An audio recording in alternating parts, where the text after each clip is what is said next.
Yes, sir. I just want to take Shahada.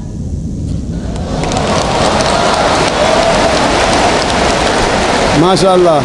Bienvenue.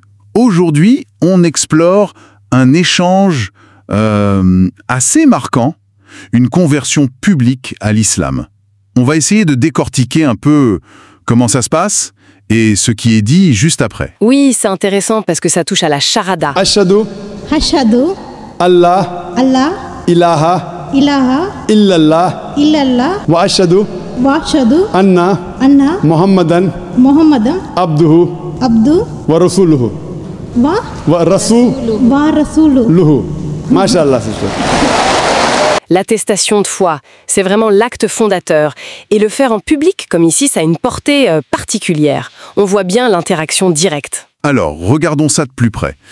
Comment ça commence? On a une femme qui dit être hindue et qui exprime clairement son souhait. C'est ça, elle veut se convertir. Mais l'orateur, lui, il ne va pas direct à la formule. Non, il y a une étape avant, c'est ça qui est intéressant. Oui, une sorte de vérification en fait. Il s'assure qu'elle est d'accord sur les points essentiels. Lesquels, par exemple? L'unicité de Dieu, donc Allah, le fait de ne pas utiliser d'image pour le représenter, et puis reconnaître Mohammed comme le dernier messager. D'accord. Donc c'est pas juste « je veux devenir musulmane », il faut adhérer à ces principes clés. Exactement. Ça montre que la conviction, la compréhension, c'est important avant l'acte lui-même. C'est pas juste des mots à répéter, quoi. Une fois que ça s'est confirmé, alors là, on passe à la récitation de la Shahada. Oui, l'orateur la guide. Il l'a dit d'abord en arabe. Et ensuite? Ensuite, il donne la traduction pour être sûr que le sens soit bien compris. Et la formule, c'est?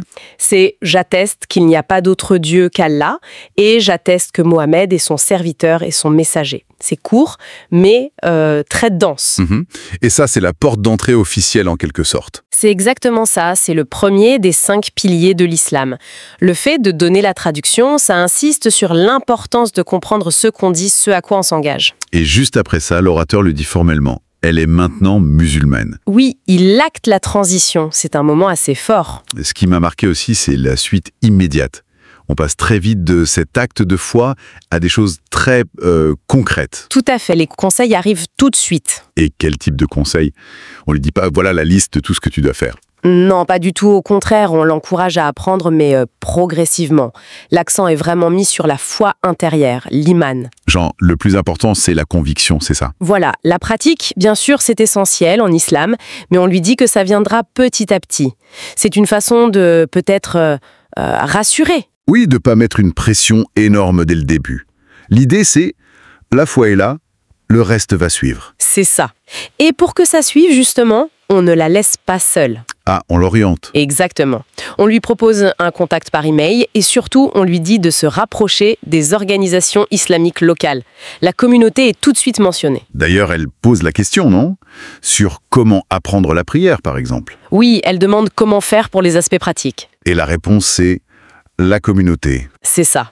L'orateur pointe vers ce soutien structuré. Il dit qu'il y a sûrement des associations, peut-être même une section pour les femmes. Il parle même d'une personne contact possible dans l'organisation de l'événement. Donc, une volonté d'intégration immédiate dans un réseau de soutien. Oui, et c'est significatif. Ça montre que la conversion, c'est le début d'un chemin.